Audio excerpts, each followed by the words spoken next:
अध्यक्ष महोदय, पार्लियामेंट में मैंने 40 साल गुजारे। ऐसे क्षण बार बार आए। सरकारें बनी हैं, बदली हैं, नई सरकारों का गठन हुआ है। अभी बैचलर हो गया। लेकिन लोकतंत्र No, please don't make this kind of remarks. No, it's okay. लेकिन हर कठिन परिस्थिति में से भारत का लोकतंत्र बलशाली होकर निकला है और मुझे विश्वास है कि परीक्षा में से भी बलशाली होकर निकलेगा।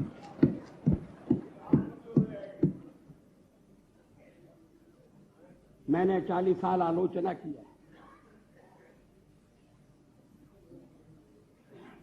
आज भी अधिकांश में आलोचना सुनना पड़ी है। मराठी में एक कहावत है, निंदका से घर असावे शेजारी। निंदक नियरे राखिए आंगन कुटी छवाए। निंदा करने वाले को पास में रखना चाहिए। चापलूस नहीं तो बिगाड़ देंगे। अगर निंदक रहेगा तो बिना साबुन और पानी के सफाई करता रहेगा। है उसका चिंतन।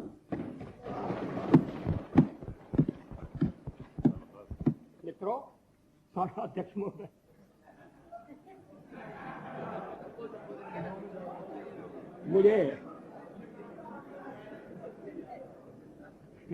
मुझ पर आरोप लगाया गया है और यह आरोप मेरे हृदय में घाव कर गया। आरोप यह है कि मुझे सत्ता का लोभ हो गया है और मैंने पिछले 10 दिन में जो कुछ किया है वो सत्ता के लोभ के कारण किया है।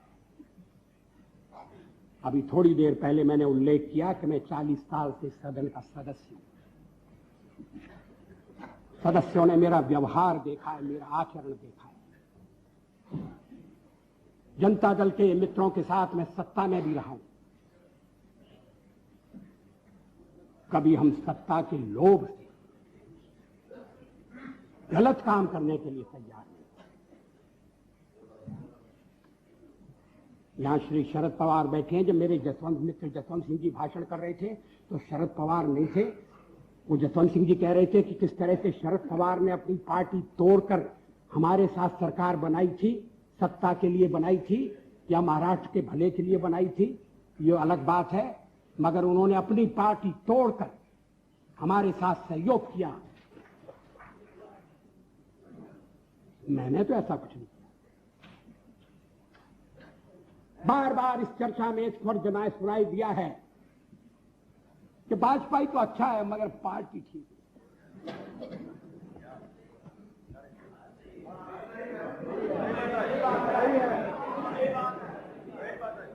अच्छा, तो अच्छे वाजपेयी का आप क्या करने का इरादा रखते हैं?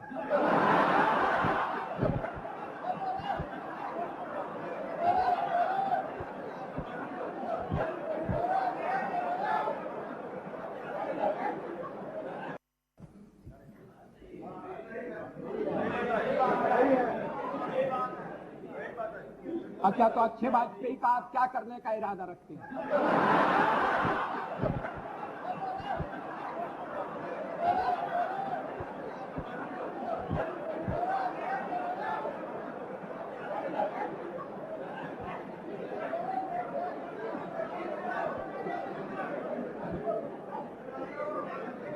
अध्यक्ष महोदय, मैं नाम नहीं लेना चाहता। मैं शरद जी का भी नाम नहीं लेना चाहता। लेकिन पार्टी तोड़कर सत्ता के लिए नया गठबंधन करके अगर सत्ता हाथ में आती है तो मैं ऐसी सत्ता को चिमटे से भी छूना पसंद नहीं करता।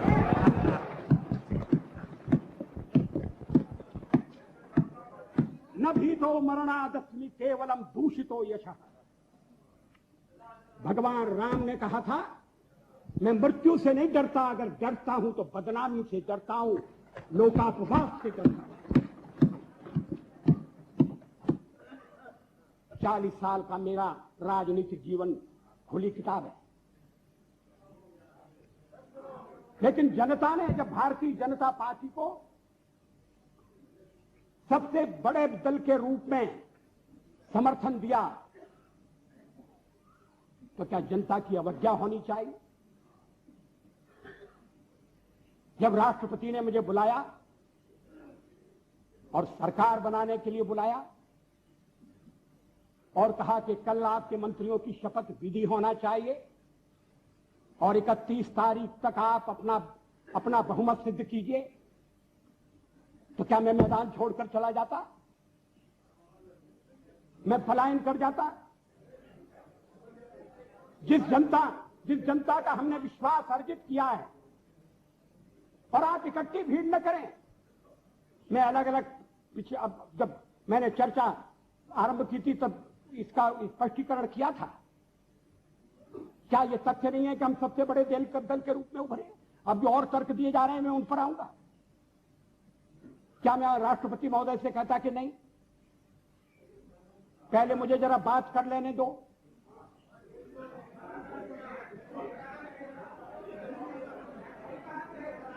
जब वो कह रहे हैं कि कल शपथ विधि होगी और मुझे समय दे रहे हैं 31 तारीख तक का, तो मैंने कहा कि 31 तारीख के जो समय दिया जा रहा है उसका मैं सदुपयोग करूंगा, अन्य दलों से चर्चा करूंगा। उनका इस भाषा के पीछे जो भावना है वो और भी गलत है। हिटलर का हुआ खड़ा किया जा रहा है इस सदन में, फासिस्ट वाद पैदा हो रहा है। इस तरह की यहां जो पहली बार सदन में आए, जिन्हें सदन की मर्यादा का भी पता नहीं है, वो इस तरह की भाषा बोल रहे हैं। मैं 40 साल से हूं पार्लियामेंट में। हम दल के रूप में काम कर रहे हैं, लोकतंत्र के आधार पर कर रहे हैं। हम चुनाव लड़ते हैं।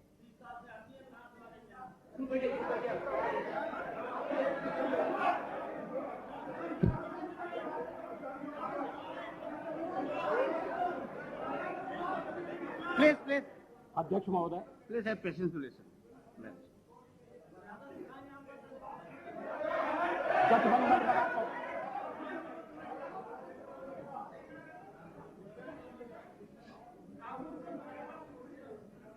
जनादेश कांग्रेस के खिलाफ है। कांग्रेस की संख्या आधी रह गई है। अलग अलग क्षेत्रों में अलग अलग ढंग से लोगों ने अपनी राय प्रकट की है। अब सब अगर इकट्ठे आ रहे हैं और कांग्रेस का समर्थन प्राप्त कर रहे हैं, और कांग्रेस समर्थन देने को तैयार है। कल मेरे मित्र श्री जॉर्ज फर्नांडिस ने जो कुछ कहा, मैं उसको दोहराना नहीं चाहता।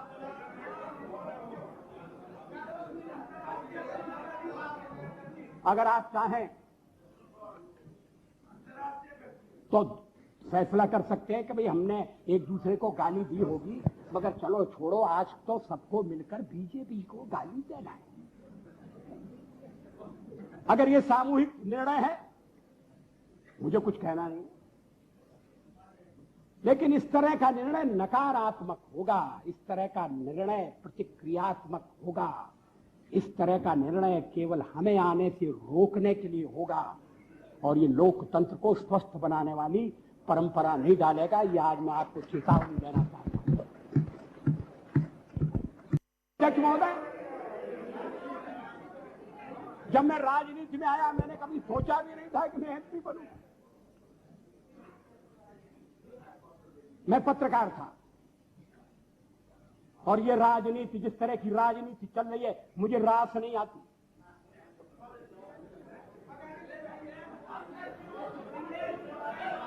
मैं छोड़ना चाहता हूं, मगर राजनीति मुझे नहीं छोड़ती।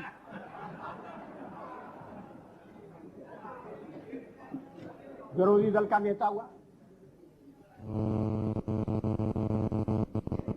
आज प्रधानमंत्री हूं।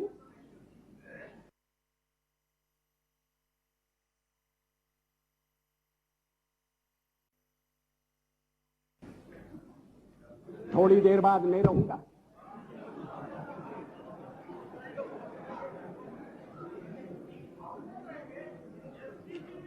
प्रधानमंत्री बनते समय कोई मेरा हृदय आनंद से उछलने लगा, ऐसा नहीं हुआ। और सब कुछ छोड़ छाड़ कर जब चला जाऊंगा तब भी मेरे मन में किसी तरह की म्लानता होगी, ऐसा आप मत समझिए। लेकिन फिर मैं कुछ मुद्दों को उठाना चाहता हूं। हमारे फिर एक दूसरा आरोप लगाया जा रहा है, आरोपों की झड़ी लगाई जा रही है। आपने अनेक महत्वपूर्ण मुद्दों को छोड़ दिया। राष्ट्रपति के अभिभाषण में राम मंदिर की चर्चा नहीं है, 370 धारा समाप्त करने का उल्लेख नहीं है, और शादी ब्याह के समान कानून बनाने के बारे में भी जिक्र नहीं है। आपने स्वदेशी का भी परित्याग कर दिया। और ये बातें इस तरह से कही गई हैं जैसे ये बातें कहने वाले हमारे इस परित्याग से बड़े दुखी हैं। वो तो इन बातों की आलोचना करते रहे हैं, हमें इसलिए दोषी ठहराते रहे हैं कि हम राम मंदिर बनाना चाहते हैं। 370 हम खत्म करने की बात कर रहे हैं, हम देश की एकता कैसे कायम रखेंगे? शादी ब्याह का समान कानून हो, भले ही संविधान में लिखा हो, भले ही सुप्रीम कोर्ट ने मोहर लगा दी हो, आप कैसे कह सकते हैं? और आप कहेंगे तो आप देश की एकता के तोड़क होंगे। शादी ब्याह का समान कानून हो, भले ही संविधान में लिखा हो, भले ही सुप्रीम कोर्ट ने मोहर लगा दी हो, आप कैसे कह सकते हैं? और आप कहेंगे तो आप देश की एकता के तोड़क होंगे। और हम अगर कहते हैं कि नहीं, ये हमारे इस समय के कार्यक्रम में नहीं है, हाँ इस समय का इसलिए कि हमें बहुमत नहीं है। हाँ सर, कोई छुपाने की बात नहीं। बहुमत मिलने से करते आखिर हम बहुमत के लिए लड़ रहे हैं। ये cash out of bag, now cash is out of bag. आखिर हमें जो जनमत मिला है, अगर आपको उस जनमत ने स्वीकार कर दिया है तो हमें भी पूरी तरह स्वीकार नहीं किया। हम तो बहुमत चाहते थे, लेकिन बहुमत हमें नहीं मिला। अब हम सबसे बड़े दल के रूप में उभरे हैं, तो हमारा प्रयास है कि कोई आम सहमति से कोई चीज बने, कोई चीज चले। और इसीलिए हमने विवाद की बातों का उल्लेख नहीं किया। इस पर क्या आपत्ति है? अभी यूनाइटेड फ्रंट बनने जा रहा है, बहुत अच्छा, बन गया तो बहुत अच्छा है। अभी कार्यक्रम बनने वाला है, वो भी बन गया। तो क्या उस कार्यक्रम में मार्क्सिस्ट पार्टी की जितनी भी विचारधारा है, मार्क्सिस्ट पार्टी का जितना कार्यक्रम है, वो ज्यों का त्यों पूरे का पूरा समाविष्ट कर लिया गया है? और अगर कर लिया गया है तो मार्क्सिस्ट पार्टी फिर सरकार से दूर क्यों रह रही है? जब संयुक्त मोर्चा बनता है, जब अनेक दल निकट आते हैं, साथ आते हैं, तो फिर हरेक को कुछ न कुछ चीज छोड़ना पड़ती है। 1977 में भी हम 370 के समर्थक, 70 को समाप्त करने के समर्थक थे। रामविलास जी पास वहां बैठे। 1977 में भी हम एटम बम बनाने के हक में थे, लेकिन हमने जब देखा कि लोकतंत्र पर संकट आया है, बाकी की सारी बातें इस समय एक तरफ रखने की जरूरत है और लोकतंत्र को बचाने की आवश्यकता है। इमरजेंसी के कारण लोकतंत्र खतरे में पड़ा था, देश एक जेल खाने में बदल गया था। हमने कहा कि मिलकर चलें और इस आने वाले अधिनायकवाद को रोकें। किसी ने हमको उस समय नहीं कहा कि आप 370 कहां छोड़ाए, किसी ने नहीं कहा, और ठीक नहीं कहा। क्या इसके सामने देश हितों की उपेक्षा कर दी जाएगी? हम माइनॉरिटीज की बात करते हैं कि उन्हें पूरा संरक्षण मिलना चाहिए, बराबर का अवसर मिलना चाहिए, अधिकार होना चाहिए, तो हमें कहा जाता है कि हम जो कुछ कहते हैं उस पर आचरण नहीं करते। आखिर सदन में बातचीत हो सकती है, चर्चा हो सकती है, जिन प्रदेशों में हमारी सरकारें मिली है बनी है वहां आचरण हो सकता है, और आप हमें केंद्र में समय देकर देखो और हम सारी बातें अमल में लाकर दिखा देंगे। मगर ये मेरी समझ में नहीं आया कि जो सबसे बड़ी माइनॉरिटी है उसकी तो चिंता है, मगर जो 2% है, अभी बरनाला जी का दर्द आपने सुना है, उसकी पीड़ा नहीं। अध्यक्ष महोदय, मुझे वो दिन याद है दिल्ली में दंगों के बाद और सिख भाइयों के कत्लेआम के बाद मेरा भाजपा का एक कार्यकर्ता मुझसे रात के अंधेरे में मिलने के लिए आया। मैं उसको पहचान नहीं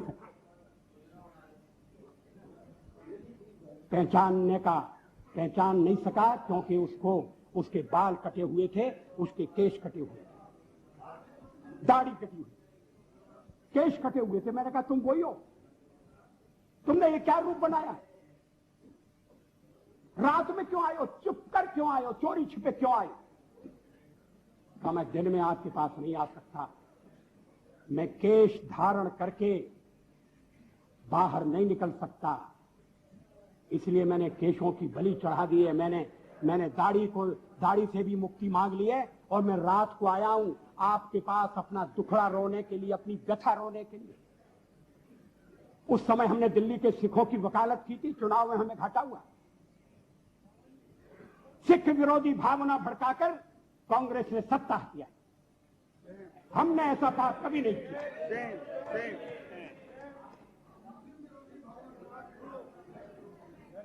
दोनों गलत है, मगर आप सिखों पर हुए अत्याचार की निंदा नहीं करते, नहीं करते। बिल्कुल करते हैं। मैं फिर Please. जहां से मैंने आरंभ किया था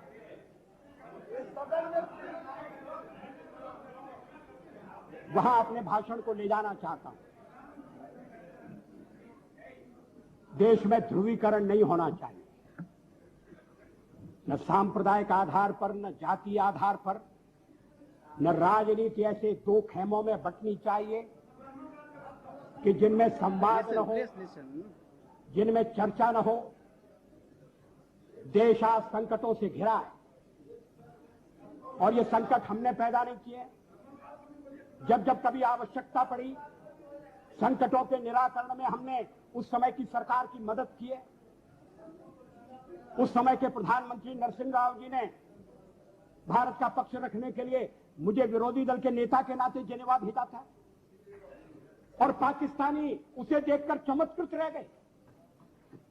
उन्होंने कहा कि ये कहां से आए हैं, क्योंकि उनके यहां विरोधी दल का नेता ऐसे राष्ट्रीय कार्य में भी सहयोग देने के लिए तैयार नहीं होता, वो हर जगह अपने सरकार को गिराने के काम में लगा रहता है। ये हमारी परंपरा नहीं है, ये हमारी प्रकृति नहीं है और मैं चाहता हूं ये परंपरा बनी रहे, ये प्रकृति बनी रहे। सत्ता का खेल तो चलेगा, सरकारें आएंगी जाएंगी, पार्टियां बनेगी बिगड़ेंगी, मगर ये देश रहना चाहिए, इस देश का लोकतंत्र अमर रहना चाहिए। क्या ये आज के वातावरण में कठिन काम नहीं हो गया है? ये चर्चा तो आज समाप्त हो जाएगी, मगर कल से जो अध्याय शुरू होगा उस अध्याय पर थोड़ा गौर करने की जरूरत है। ये कटुता बढ़ना नहीं चाहिए। मैं नहीं जानता यूनाइटेड फ्रंट ने श्री देवेगौड़ा को किस आधार पर अपना चौथे नंबर का नेता चुना है। वो यूनाइटेड फ्रंट की फर्स्ट चॉइस नहीं थे, वो तो फोर्थ चॉइस थे, मगर जो इनकी फोर्थ चॉइस थे अब वो देश की फर्स्ट चॉइस होने वाले हैं। मैं समझ सकता था अध्यक्ष महोदय, Order, please. मेरे मित्रों को समझना चाहिए कि मैं भी निर्वाचित होकर आया हूं।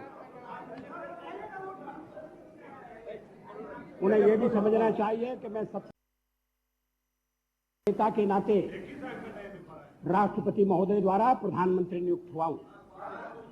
प्रधानमंत्री के निर्देश के कारण और निर्देश के आधार पर मैं विश्वास मत लेकर आया हूं। राष्ट्रपति, अब अगर चर्चा होती है और उसमें बिजू पटनायक जैसा वरिष्ठ नेता मुझे टोकता है, Please, Mr. Patnaik, you don't have to react for everything. तो फिर 10% वोट की बात करिए। इस सदन में एक व्यक्ति की पार्टियां, एक व्यक्ति की पार्टी, और वो हमारे साथ हमारे खिलाफ जमघट करके और हमें हटाने का प्रयास कर रहे हैं। उन्हें प्रयास करने का पूरा अधिकार है, मगर है वो एक व्यक्ति की पार्टी। एकला चलो रे, और चलो एकला अपने चुनाव क्षेत्र से और दिल्ली में आकर हो जाओ इकट्ठे रे। किस लिए इकट्ठे हो जाओ? देश के भले के लिए। स्वागत है, हम भी अपने ढंग से देश की सेवा कर रहे हैं, और अगर हम देशभक्त न होते और अगर हम निस्वार्थ भाव से राजनीति में अपना स्थान बनाने का प्रयास न करते, और हमारे इन प्रयासों के पीछे 40 साल की साधना है। ये कोई आकस्मिक जनादेश नहीं है, कोई चमत्कार नहीं हुआ है।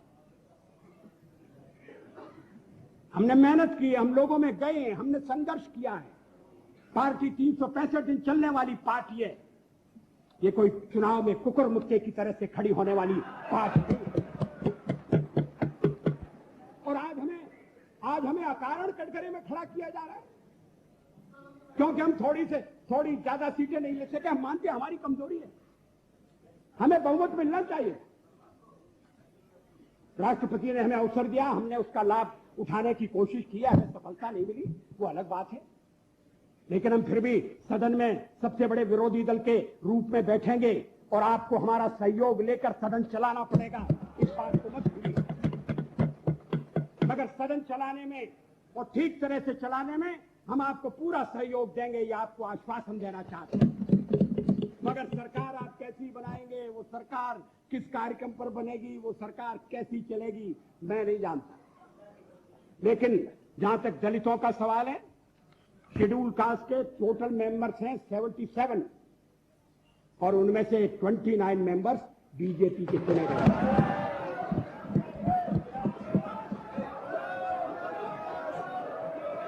फिर भी सदन में सबसे बड़े विरोधी दल के रूप में बैठेंगे, और आपको हमारा सहयोग लेकर सदन चलाना पड़ेगा, इस बात को मत भूलिए। मगर सदन चलाने में और ठीक तरह से चलाने में हम आपको पूरा सहयोग देंगे, ये आपको आश्वासन देना चाहते हैं। मगर सरकार आप कैसी बनाएंगे, वो सरकार किस कार्यक्रम पर बनेगी, वो सरकार कैसी चलेगी, मैं नहीं जानता। लेकिन जहां तक दलितों का सवाल है, शेड्यूल कास्ट के टोटल मेंबर्स हैं 77, और उनमें से 29 मेंबर्स बीजेपी के चुने गए।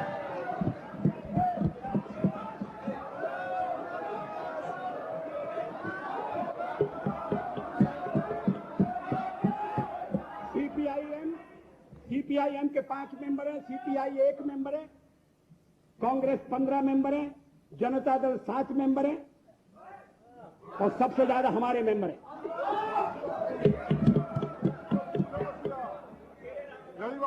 और एसटीसी में भी, शेड्यूल ट्राइब्स में भी total number of seat is 41, BJP 11। हमारा जनाधार नहीं है, हमें लोगों का व्यापक समर्थन प्राप्त नहीं है। अगर आप हमें छोड़कर सत्ता बनाना चाहते हैं और आप समझते हैं कि वो सरकार टिकाऊ होगी, मुझे तो उसके टिकने के लक्षण नहीं दिखाई देते। वो पहले तो उसका जन्म लेना कठिन है, जन्म लेने के बाद जीवित रहना कठिन है। और ये सरकार अंतर विरोधों में घिरी हुई देश का कितना लाभ कर सकेगी, ये एक प्रश्नवाचक चिन्ह है। हर बात के लिए आपको कांग्रेस के पास दौड़ना पड़ेगा। और जब आप उन पर निर्भर हो जाएंगे, अभी तो मैं नहीं जानता, पहले चर्चा हुई कि कुछ शर्तें लगाई जा रही, फिर चर्चा हुई कि कोऑर्डिनेटिंग कमेटी बनाना पड़ेगी।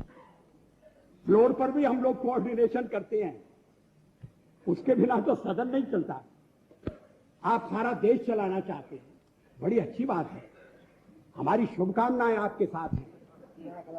हम अपने देश की सेवा के कार्य में जुटे रहेंगे। हम संख्या बल के सामने सर झुकाते हैं और आपको विश्वास दिलाते हैं कि जो कार्य हमने अपने हाथ में लिया है, वो जब तक राष्ट्रीय उद्देश्य पूरा नहीं कर लेंगे, तब तक विश्राम से नहीं बैठेंगे, तब तक आराम से नहीं बैठेंगे। अध्यक्ष महोदय, मैं अपना त्याग पत्र राष्ट्रपति महोदय को देने जा रहा हूं।